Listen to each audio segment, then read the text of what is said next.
नमस्ते। UPSC podcast channel में आपका स्वागत है।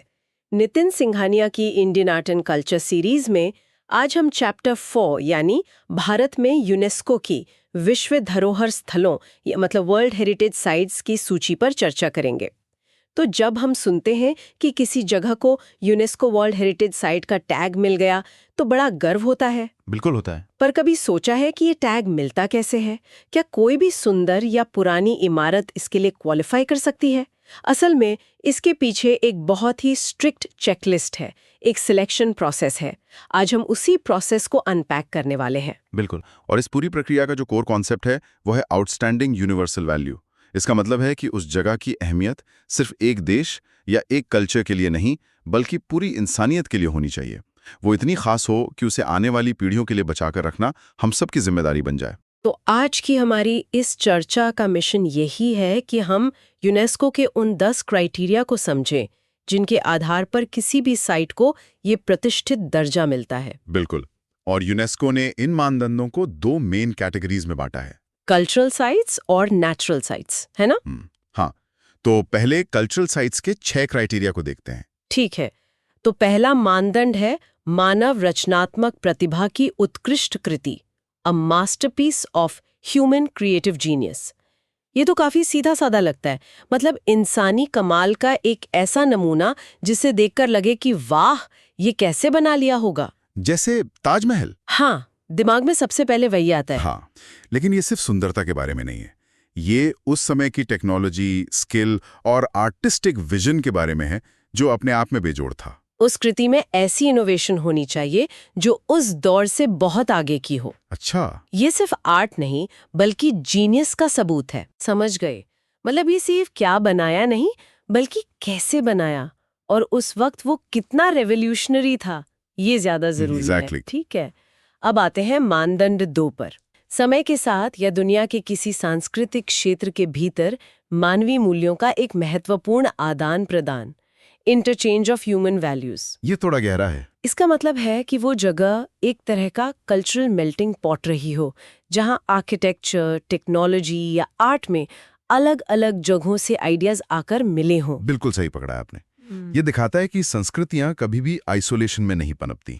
कोई साइट ये दर्शा सकती है कि कैसे भारतीय मूर्तिकला पर ग्रीक प्रभाव पड़ा या मुगल वास्तुकला ने कैसे फारसी और भारतीय शैलियों को मिलाया, हाँ, और एक नया रूप दिया। ये पत्थरों में तराशा गया कल्चरल डायलॉग है ना?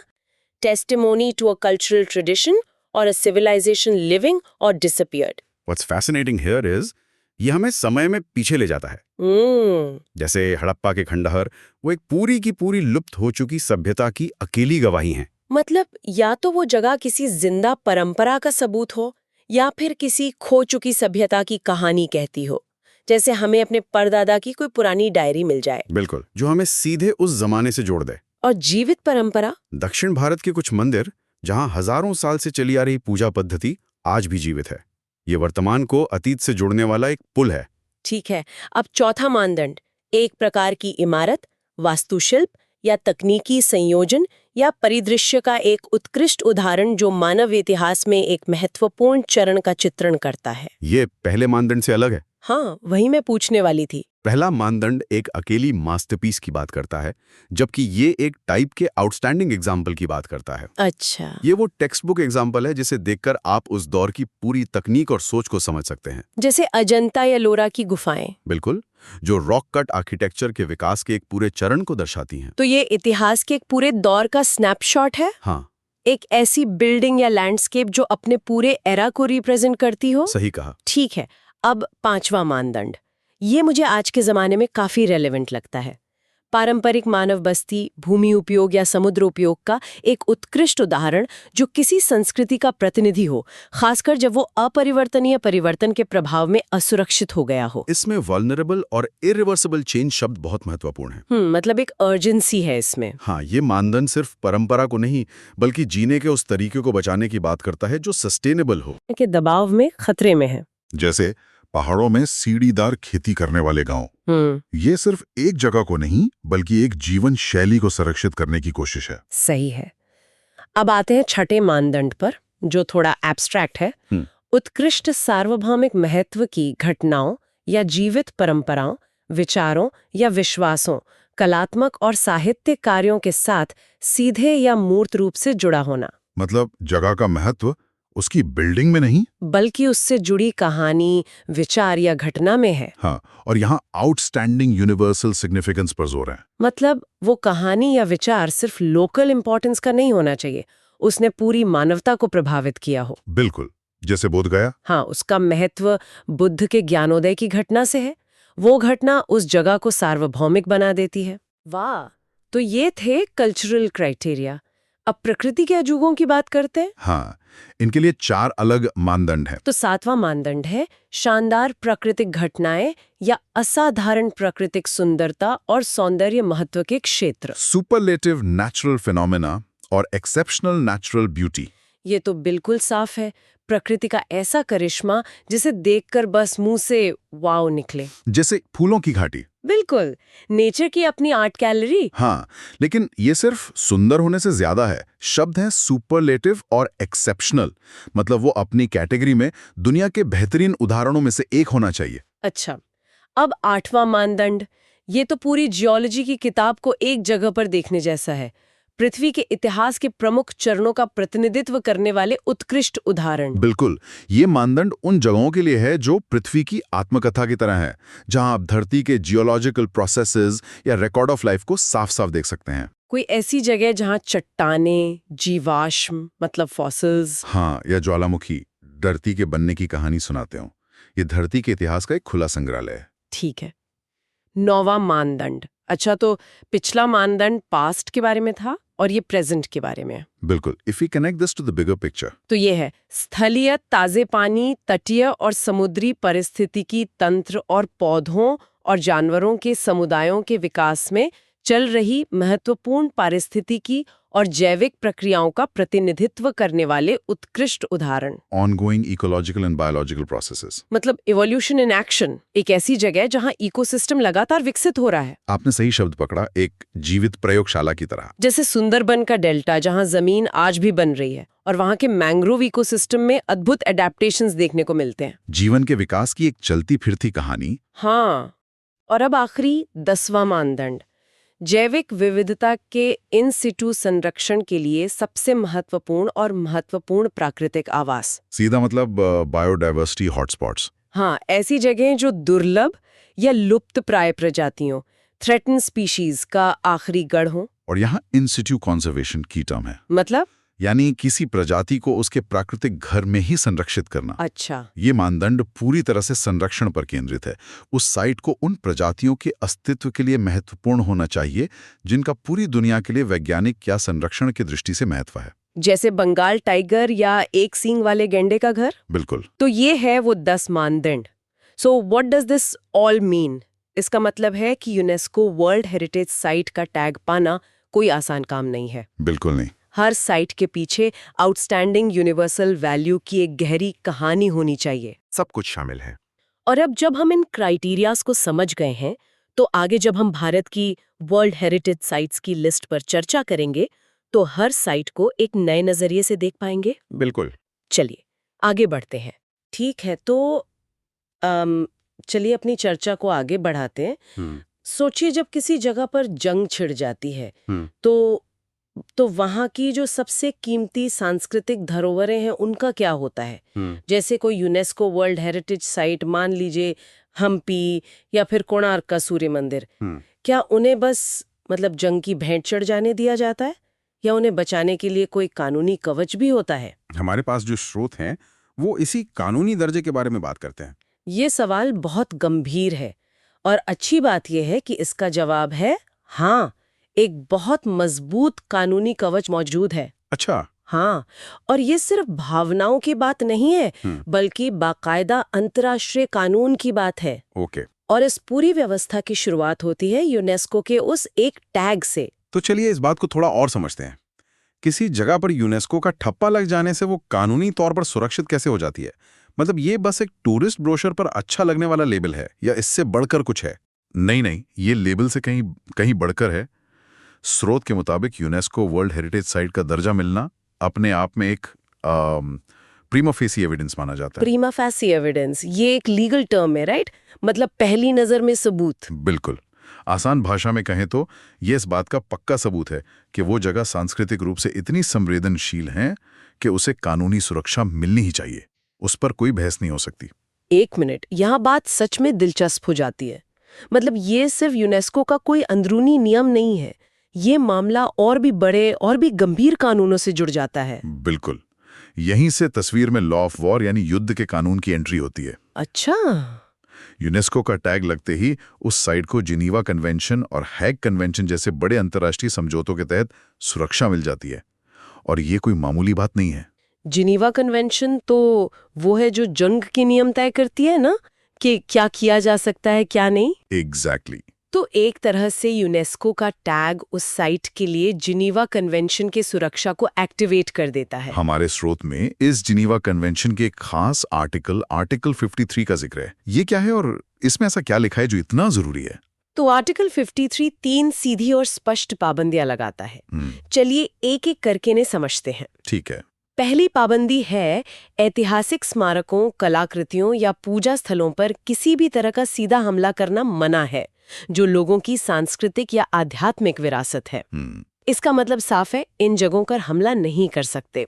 और इसमें सिर्फ इमारतें नहीं, बल्कि कलाकृतियां और मंदिर, मस्जिद जैसे पूजा स्थल भी शामिल हैं। और इसमें सबसे जरूरी शब्द हैं सांस्कृतिक या आध्यात्मिक विरासत। मतलब ये सिर्फ ईंट पत्थर की बात नहीं, ये लोगों की पहचान, उनकी आस्था, उनके इतिहास से जुड़ा है। बिल्कुल। इसे ऐसे ही समझिए जैसे अजंता एलोरा की गुफाएं या अमृतसर का स्वर्ण मंदिर।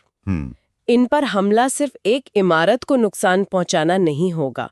ये तो करोड़ों लोगों की भावनाओं और उनकी सदियों पुरानी विरासत पर हमला होगा, एक भावनात्मक घाव होगा। बिल्कुल सही कहा। अब आते हैं दूसरी पाबंदी पर, जो बहुत बारीक लेकिन बेहद जरूरी है। नियम कहता है ऐसी चीजों का इस्तेमाल सैन्य मदद के लिए नहीं किया जा सकता। अच्छा, इसका मतलब है कि कोई भी सेना किसी ऐतिहासिक किले या मंदिर को अपनी ढाल नहीं बना सकती। एग्जैक्टली। आप चित्तौड़गढ़ के किले में अपने टैंक छुपाकर ये नहीं सोच सकते कि दुश्मन इस पर हमला नहीं करेगा। ये नियम ऐसी जगहों को सैन्य अड्डा बनाने से रोकता है। सही बात है। अगर कोई सेना ऐसा करेगी तो वो खुद ही उस विरासत को एक लेजिटिमेट मिलिट्री टारगेट बना देगी। हाँ। तो ये नियम उस साइट को जंग में दोनों तरफ से बचाता है, हमला करने वाले से भी और उसका गलत इस्तेमाल करने वाले से भी। बिल्कुल। और अब तीसरी पाबंदी, ऐसी चीजों को बदले या प्रतिशोध यानी रिप्राइजल का निशाना नहीं बनाया जा सकता। मतलब जैसे को तैसा वाला हिसाब यहाँ नहीं चलेगा। नहीं चलेगा। मान लीजिए कि एक पक्ष ने युद्ध का कोई नियम तोड़ा, तो दूसरा पक्ष बदला लेने के लिए उसके किसी सांस्कृतिक स्थल को तबाह नहीं कर सकता। ये नियम साफ कहता है कि सांस्कृतिक धरोहरें जंग की आपसी रंजिश से ऊपर हैं। ये तो बहुत जरूरी बात है। मतलब अगर दुश्मन सेना ने आपकी किसी शहर पर बमबारी की, तो आप ये कहकर बदला नहीं ले सकते कि ठीक है, अब हम तुम्हारे सबसे मशहूर ऐतिहासिक म्यूजियम को उड़ा देंगे। ये विरासत को बदले की आग से बचाता है। हाँ। एक ऐसी लक्ष्मण रेखा खींचता है जिसे किसी भी हाल में पार नहीं किया जा सकता। बिल्कुल सही शब्द इस्तेमाल किया, लक्ष्मण रेखा। तो इन सब का निचोड़ क्या है? जब इन तीनों पाबंदियों को हम एक साथ देखते हैं तो ऐसा लगता है कि इन साइट्स के चारों ओर एक मजबूत कानूनी बुलबुला बना हुआ है। बिल्कुल, ये एक मल्टी लेयर्ड कानूनी ढाल है। यूनेस्को का टैग एक ट्रिगर का काम करता है, जो जिनेवा कन्वेंशन, हेग कन्वेंशन और दूसरे अंतर्राष्ट्रीय कानूनों के तहत मिलने वाली सुरक्षा को सक्रिय कर देता है।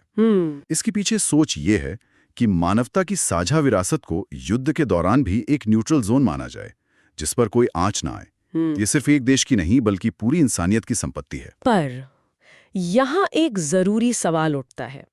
कानून कागज पर तो बहुत मजबूत है, पर जंग की अफरा तफरी में इन्हें लागू करवाना, वो तो एक बिल्कुल अलग चुनौती है। हाँ, और यहीं पर इस ढाल की असलियत सामने आती है। देखिए, ये कानून कागज पर तो मजबूत है, पर असल दुनिया में कई बार टूटा है। मेरे दिमाग में भी वही आ रहा था। बामियान के बुद्ध अफगानिस्तान में तालिबान ने उन्हें दुनिया के सामने उड़ा दिया, तो कहाँ थी ये कानूनी ढाल तब? सही पॉइंट है। देखिए, ये कानून एनफोर्समेंट पर निर्भर करता है। ये उन देशों पर सबसे अच्छा काम करता है जो इंटरनेशनल कम्युनिटी का हिस्सा बने रहना चाहते हैं। पर तालिबान या आईसिस जैसे नॉन स्टेट एक्टर्स के लिए ये कानून कोई मायने नहीं रखते। वो तो इसे मानते ही नहीं। मानते नहीं, बल्कि वो तो जानबूझकर इन स्थलों को नष्ट करते हैं एक पॉलिटिकल स्टेटमेंट देने के लिए, दुनिया को चिढ़ाने के लिए, जैसे हमने सीरिया में पालमेरा के प्राचीन शहर के साथ होते देखा। तो ये कानून सिर्फ उन पर लागू होता है जो उसे मानना चाहते हैं। ये तो ऐसा हुआ जैसे ट्रैफिक सिग्नल सिर्फ उन लोगों के लिए है जिनके पास ड्राइविंग लाइसेंस है। जो बिना लाइसेंस के गाड़ी चला रहा उसके लिए लाल बत्ती का कोई मतलब नहीं। काफी हद तक सही है। और एक और चैलेंज है, वही मिलिट्री नेसेसिटी का लूप होल। हाँ, जिसकी हमने बात की थी। कई बार सेनाएं किसी सांस्कृतिक स्थल को हुए नुकसान को ये कहकर जस्टिफाई करने की कोशिश करती हैं कि यह सैन्य रूप से जरूरी था। तो ये ढाल परफेक्ट नहीं है, इसमें दरारें हैं। लेकिन फिर सवाल ये उठता है कि जब कोई इन नियमों को तोड़ता है तो होता क्या है? क्या इस ढाल के साथ कोई तलवार भी है? मतलब कोई सजा, कोई अकाउंटेबिलिटी? हाँ, और यहीं पे इस पूरे लीगल फ्रेमवर्क की असली ताकत सामने आती है। अच्छा, जब कोई इन नियमों को तोड़ता है तो वो काम सिर्फ एक दुखद घटना नहीं रहता, वो एक युद्ध अपराध यानी वॉर क्राइम बन जाता है। ये बहुत बड़ा फर्क है। बहुत बड़ा। दुखद घटना होने पर आप अफसोस जताते हैं, ट्वीट करते हैं, लेकिन युद्ध अपराध होने पर आप पर इंटरनेशनल क्रिमिनल कोर्ट जैसी जगहों पर मुकदमा चलाया जा सकता है। एग्जैक्टली। एक में आप सहानुभूति दिखाते हैं, दूसरे में आप जवाबदेह होते हैं। अकाउंटेबिलिटी और डिटरेंस, ये दो शब्द इन कानूनों की रीढ़ हैं। शायद ये कानून तालिबान को न रोक पाएं, लेकिन ये कन्वेंशनल आर्मी के कमांडर को जरूर सोचने पे मजबूर करेंगे। ये बात तो है। जब वो किसी ऐतिहासिक शहर पर बमबारी का आदेश देने वाला होगा तो उसके दिमाग में ये बात जरूर आएगी कि 20 साल बाद शायद उसे इसी फैसले के लिए द हेग में कटघरे में खड़ा होना पड़ सकता है। तो ये उसकी डिसीजन मेकिंग प्रोसेस को बदल देता है। बदल सकता है, हाँ। मतलब ये कानून शायद हर बार विरासत को बचा ना पाए, लेकिन ये गुनाहगारों को सजा दिलाने का एक रास्ता जरूर खोलता है। और शायद यही डर भविष्य में कुछ धरोहरों को बचा ले। देखिए, इस तरह के मजबूत कानूनी ढांचे का होना ही पहला और सबसे महत्वपूर्ण कदम है। इसका ना होना मतलब इन चीजों को कोई कानूनी कीमत ही ना देना। बिल्कुल, क्योंकि इसके होने से एक नैरेटिव सेट होता है। ये पूरी दुनिया को बताता है कि हमारी साझा विरासत, हमारा साझा इतिहास, हमारी लड़ाइयों से बड़ा है।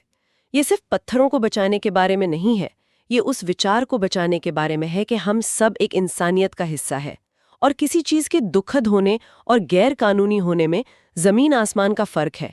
चलिए आगे बढ़ते हैं। Okay, let's move our discussion forward. आज हम जिन स्रोतों पर बात करने वाले हैं वो हमें भारत के एक ऐसे शानदार सफर पे ले जाते हैं जो हजारों साल पुराना है। हम बात कर रहे हैं भारत की उन जगहों की जिन्हें यूनेस्को ने विश्व धरोहर मतलब वर्ल्ड हेरिटेज साइट का दर्जा दिया है। बिल्कुल, और ये समझना बहुत जरूरी है कि यूनेस्को की लिस्ट में आना कोई छोटी बात नहीं है। नहीं, बिल्कुल नहीं। इसका मतलब है कि इन जगहों की आउटस्टैंडिंग यूनिवर्सल वैल्यू है। राइट। यानी इनकी अहमियत सिर्फ भारत के लिए नहीं बल्कि पूरी दुनिया के लिए है। ये पूरी इंसानियत की साझी विरासत है। तो आज हम इसी खजाने में से कुछ मोतियों को चुनकर उनकी कहानी और उनके मतलब को समझने की कोशिश करेंगे। हाँ, और देखेंगे कि ये पत्थर हमें क्या बताते हैं। चलिए तो फिर शुरू करते हैं 1983 से, जब भारत में ये सिलसिला शुरू हुआ। और लिस्ट में सबसे पहले नाम आते हैं महाराष्ट्र की अजंता और एलोरा गुफाओं के। मतलब शुरुआत ही कितनी धमाकेदार है ना? एक तरफ अजंता, जहां दीवारों पर बनी पेंटिंग्स आपको एक अलग ही दुनिया में ले जाती हैं। ऐसा लगता है जैसे आप सच में टाइम ट्रैवल कर रहे हो। बिल्कुल। और दूसरी तरफ है एलोरा, जो आर्किटेक्चर का एक अजूबा है, खासकर कैलाश मंदिर। ओहो, कैलाश मंदिर। सोचिए, किसी ईंट या पत्थर को जोड़कर नहीं, बल्कि एक पूरे पहाड़ को, एक सिंगल रॉक को ऊपर से नीचे तक तराश कर एक मंदिर बना दिया गया है। अनबिलीवेबल है ये तो। इसमें कैसी इंजीनियरिंग, कैसी प्लानिंग और वो अटूट श्रद्धा लगी होगी, ये आज भी एक पहेली जैसा है। इसी कड़ी में अगर हम देखें तो मुंबई के पास एलिफेंटा गुफाएं भी हैं, 1987 में शामिल हुई। वो भगवान शिव को समर्पित हैं। हाँ। और अगर हम और भी पीछे जाएं तो मध्य प्रदेश की भीम बेटका रॉक शेल्टर्स हैं, 2003 में। वो तो प्री हिस्टोरिक है, हजारों साल पुरानी। एग्जैक्टली। वहां की चट्टानों पर जो चित्र बने हैं वो उस जमाने के लोगों की रोजमर्रा की जिंदगी दिखाते हैं। शिकार करना, नाचना, गाना। भारत की सबसे पुरानी आर्ट गैलरी कह सकते हैं। बिल्कुल सही कहा। तो इन तीनों को अगर एक साथ देखें ना, तो भारत की आध्यात्मिक और कलात्मक यात्रा की एक पूरी टाइमलाइन दिखती है। कैसे? भीमबेटका में इंसान की शुरुआती अभिव्यक्ति है, बिल्कुल रॉ। और फिर अजंता एलोरा एलिफेंटा में बौद्ध, हिंदू और जैन धर्मों का वो शिखर है जहाँ कला और आस्था एक हो गए। अच्छा, तो गुफाओं के अंधेरे से निकलकर अब उस दौर में चलते हैं जहां वास्तुकला रोशनी में नहा रही थी, मुगल काल। मुगल काल। और जब मुगलों की बात हो तो जाहिर है शुरुआत ताजमहल से ही होगी, 1983। इससे प्यार की निशानी तो सब कहते हैं, पर ये उससे कहीं ज्यादा है। बहुत ज्यादा। इसकी सिमेट्री, इसका डिजाइन, मतलब हर कोना परफेक्शन है। दिलचस्प बात यह है कि ताजमहल के साथ ही आगरा का किला भी लिस्ट में है, 1983 में ही। हाँ, और दोनों यमुना के किनारे आमने सामने हैं। एक तरफ प्यार का प्रतीक तो दूसरी तरफ ताकत और सियासत का केंद्र। एक ही सिक्के के दो पहलू। इसी तरह दिल्ली में हुमायूं का मकबरा है, 1993 में लिस्ट हुआ। उसे तो कई लोग ताजमहल का प्रीकर्सर या प्रेरणा मानते हैं। बिल्कुल मानते हैं। और फतेहपुर सीकरी, 1986, अकबर की वो राजधानी जो कुछ ही सालों में वीरान हो गई। हाँ, आज भी वहां जाने पर एक अजीब सी खामोशी महसूस होती है, जैसे पूरा शहर किसी का इंतजार कर रहा हो। सही कहा। और दिल्ली का लाल किला 2007 और कुतुब मीनार 1993, ये इमारतें सिर्फ पत्थर नहीं है, नहीं, ये पूरे मुगल साम्राज्य के बनने, उसके शिखर पर पहुंचने और फिर उसके बदलते दौर की कहानी कहती हैं। चलिए अब रुक करते हैं दक्षिण की तरफ। महाबलीपुरम के स्मारक, 1984। महाबलीपुरम, समुद्र किनारे बना वो शोर कैंपल और वो 5 रथ जो एक ही पत्थर से काटे गए हैं। हाँ, वो तो कमाल है। ऐसा लगता है मानो देवताओं ने खुद आकर इसे बनाया हो। एक ओपन एयर म्यूजियम जैसा है बिल्कुल। यहाँ की वास्तुकला एकदम अलग है ना। बिल्कुल। इसकी तुलना अगर हम महान चोल मंदिरों से करें जो 1987 में लिस्ट हुए, जैसे तंजावुर का बृहदेश्वर मंदिर, तो आपको स्केल का फर्क दिखेगा। अच्छा। हाँ, चोल मंदिरों के विशाल गोपुरम और उनकी इंजीनियरिंग उस दौर की ताकत और समृद्धि को दर्शाती है। और हम्पी, 1986। हम्पी तो एक अलग ही एहसास है। हम्पी तो वो सिर्फ एक मंदिर नहीं बल्कि विजयनगर साम्राज्य की पूरी राजधानी के खंडर हैं। सही बात है। विठल मंदिर का वो म्यूजिकल पिलर्स वाला कॉम्प्लेक्स, लोटस महल, वहां घूमते हुए आप उस शहर की कल्पना कर सकते हैं जब वो अपने चरम पर होगा। बिल्कुल। इसी तरह कर्नाटक में पत्तदकल है, 1987। वो एक तरह की आर्किटेक्चरल यूनिवर्सिटी थी। यूनिवर्सिटी कैसे? क्योंकि वहां उत्तर भारत की नागर शैली और दक्षिण की द्रविड़ शैली दोनों के मंदिर एक साथ मिलते हैं, एक दूसरे के बगल में। वाओ। और मध्य भारत में कोणार्क का सूर्य मंदिर 1984, जो सूर्य देव के एक विशाल रथ के रूप में बना है। वो तो अद्भुत है। और खजुराहो 1986, जिसके मंदिर सिर्फ अपनी मूर्तियों के लिए नहीं बल्कि जीवन के हर पहलू को दर्शाने वाली कला के लिए जाने जाते हैं, चाहे वो हिंदू मंदिर हो या जैन। ये लिस्ट सिर्फ हिंदू या मुगल स्मारकों तक ही सीमित नहीं है, ये भी एक जरूरी पॉइंट है। नहीं, बिल्कुल नहीं। इसमें बौद्ध धर्म के भी गहरी छाप है। जैसे मध्य प्रदेश में सांची के बौद्ध स्मारक, 1989, जहां महान स्तूप और अशोक स्तंभ हैं। हाँ, ये सम्राट अशोक के समय बौद्ध धर्म के फैलाव का प्रतीक है। और इसी कड़ी में बिहार का महाबोधि मंदिर कॉम्प्लेक्स है, 2002 में। वो जगह जहां बुद्ध को ज्ञान प्राप्त हुआ था। और पासी में नालंदा महाविहार के खंडहर हैं, 2016 में लिस्ट हुए, जो प्राचीन भारत की सबसे बड़ी यूनिवर्सिटी थी। ये ज्ञान और शिक्षा के केंद्र थे, सिर्फ धार्मिक स्थल नहीं। फिर एक दौर आया जब भारत में यूरोपियन आए, गोवा के चर्च एंड कॉन्वेंट, 1986। हाँ, पुर्तगाली वास्तुकला का बेहतरीन नमूना। उनका स्टाइल, उनका माहौल बिल्कुल अलग है। और फिर अंग्रेजों का दौर आया, मुंबई का छत्रपति शिवाजी टर्मिनस, जिसे पहले विक्टोरिया टर्मिनस कहते थे। 2004, वो विक्टोरियन गॉथिक स्टाइल और भारतीय वास्तुकला का एक अद्भुत मिश्रण है ना? और भारत के पर्वतीय रेलवे, दार्जिलिंग, नीलगिरी और कालका शिमला, 1999, 2005, 2008। ये पहाड़ों को चीरकर बनाए गए इंजीनियरिंग के चमत्कार हैं। ये ब्रिटिश राज की एक ऐसी विरासत है जो आज भी चल रही है। इस लिस्ट में कुछ ऐसी जगहें भी हैं जो सिर्फ स्मारक नहीं बल्कि आज भी जिंदा हैं। ये बहुत इंटरेस्टिंग पॉइंट है। जैसे अहमदाबाद का ऐतिहासिक शहर, 2017। ये भारत का पहला शहर है जिसे ये दर्जा मिला। हाँ, यहाँ की पोल यानी पारंपरिक मोहल्ले और वहाँ का कम्युनिटी लिविंग इसे खास बनाता है। बिल्कुल। यहाँ विरासत सिर्फ इमारतों में नहीं, लोगों की जिंदगी में बसी है। सही। इसी तरह राजस्थान के पहाड़ी किले हैं, 2013 में लिस्ट हुए। चित्तौड़गढ़, कुंभलगढ़, जैसलमेर, 6 किले हैं। ये राजपूतों की आन बान और शान के प्रतीक है। या फिर जयपुर का जंतर मंतर, 2010। संगम। और गुजरात में रानी की वाव का तो क्या ही कहना, 2014। हाँ, वो एक बावड़ी, एक स्टेपवेल है, लेकिन इतनी खूबसूरत और कलात्मक कि उसे एक उल्टे मंदिर जैसा कहा जाता है। बिल्कुल। पानी को सहेजने की कला को इतनी ऊंचाई पर ले जाना हैरान करता है। और अंत में एक ऐसी साइट जो हमें आधुनिक भारत में ले आती है, चंडीगढ़ का कैपिटल कॉम्प्लेक्स, वो 2016। जिसे ली कॉर्बूसियर ने डिजाइन किया था। ये दिखाता है कि विरासत सिर्फ प्राचीन नहीं होती। सही बात है। आजादी के बाद के भारत की सोच, उसके सपनों का प्रतीक है ये कॉम्प्लेक्स। ये ग्लोबल मॉडर्न आर्किटेक्चर का एक अहम हिस्सा है। क्या शानदार सफर रहा ये, प्रागैतिहासिक गुफाओं से लेकर 20वीं सदी की आधुनिक इमारतों तक। ये लिस्ट वाकई भारत की आत्मा का एक नक्शा है।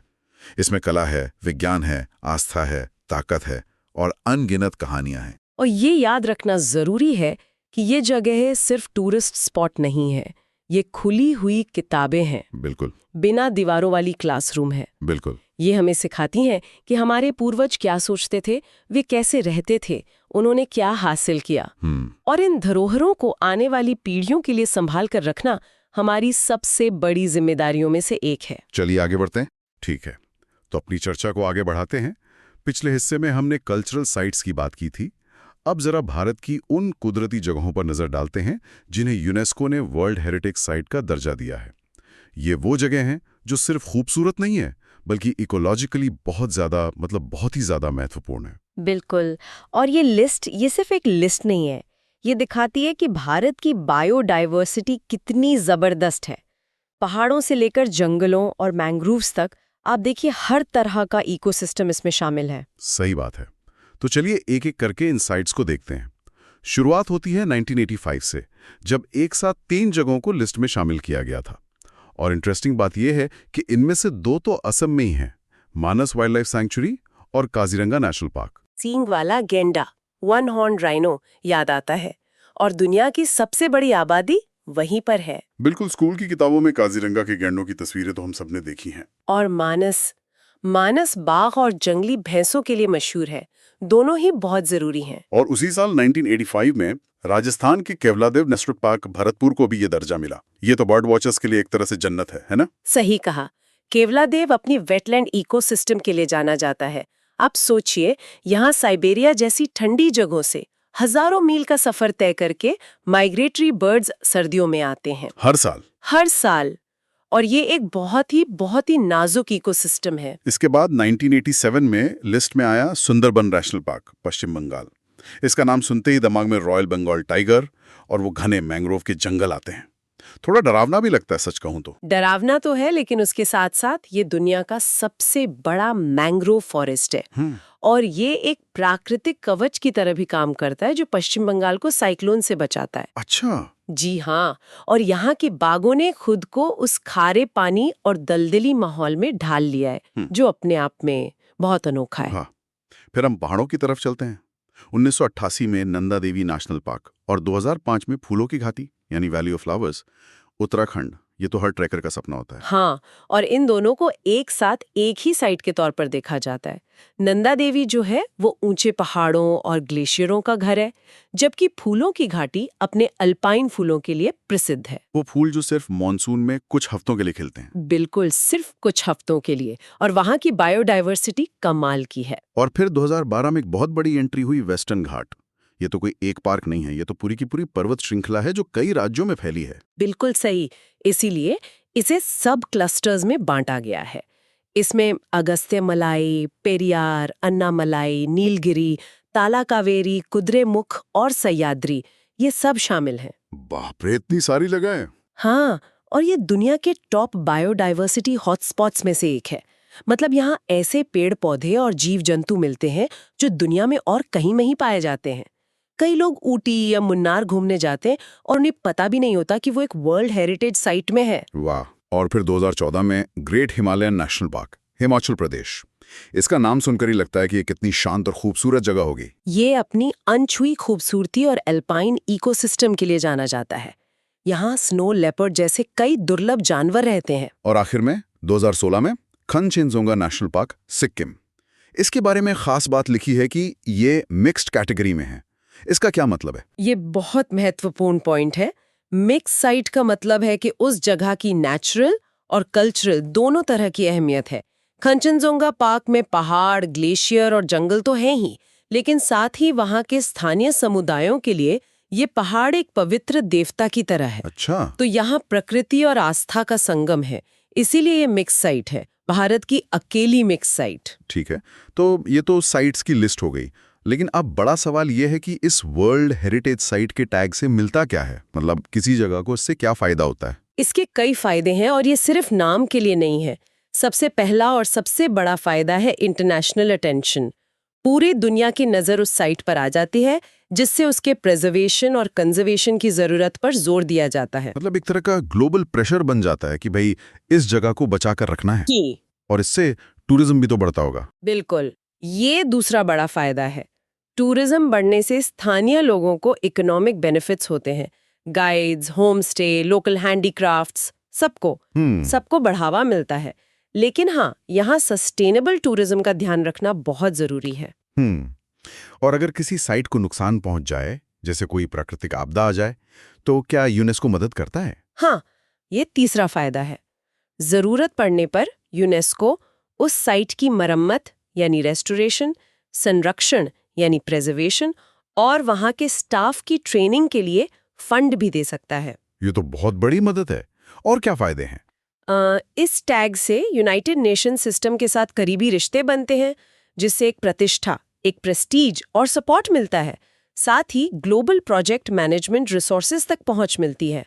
मतलब दुनिया के दूसरे देशों में कंजर्वेशन के लिए जो बेस्ट तकनीकें इस्तेमाल हो रही हैं, वो ज्ञान और मदद यहाँ भी मिल सकती है। ये तो बहुत बढ़िया है। मतलब हम दूसरों के अनुभव से सीख सकते हैं। और पार्टनरशिप का भी जिक्र है। हाँ, ये टैग सरकार, प्राइवेट सेक्टर और एनजीओज के बीच पार्टनरशिप बनाने में मदद करता है। सब मिलकर कंजर्वेशन के लक्ष्य को हासिल करने के लिए काम कर सकते हैं। जैसे किसी बड़ी कंपनी का CSR फंड, कोई एनवायरमेंटल एनजीओ और फॉरेस्ट डिपार्टमेंट, तीनों मिलकर एक प्रोजेक्ट पर काम कर सकते हैं। और एक आखिरी पॉइंट जो बहुत ही गंभीर और जरूरी लग रहा है, जेनेवा कन्वेंशन के तहत सुरक्षा। ये सबसे महत्वपूर्ण सुरक्षा कवच है। इसका मतलब है कि युद्ध के समय में भी इन साइट्स को जानबूझकर नष्ट नहीं किया जा सकता या इनका गलत इस्तेमाल नहीं किया जा सकता। अरे वाह! ये एक अंतर्राष्ट्रीय कानून है जो इन धरोहरों को युद्ध के कहर से बचाता है। तो कुल मिलाकर ये टैग सिर्फ एक सम्मान नहीं है, बल्कि इन अनमोल जगहों को बचाने के लिए एक पूरा ग्लोबल सपोर्ट सिस्टम है। बिल्कुल, ये हमारी प्राकृतिक और सांस्कृतिक विरासत को आने वाली पीढ़ियों के लिए सुरक्षित रखने की एक वैश्विक जिम्मेदारी है। ठीक है, तो हमें उम्मीद है कि आपको Indian art and culture by Nitin Singhania के chapter 4 UNESCO's list of tangible world heritage sites in India पर हमारी आज की चर्चा पसंद आई होगी। यूपीएससी टॉपिक्स पर ऐसी और चर्चाओं के लिए द यूपीएससी पॉडकास्ट चैनल को सब्सक्राइब करें। धन्यवाद। जय हिंद।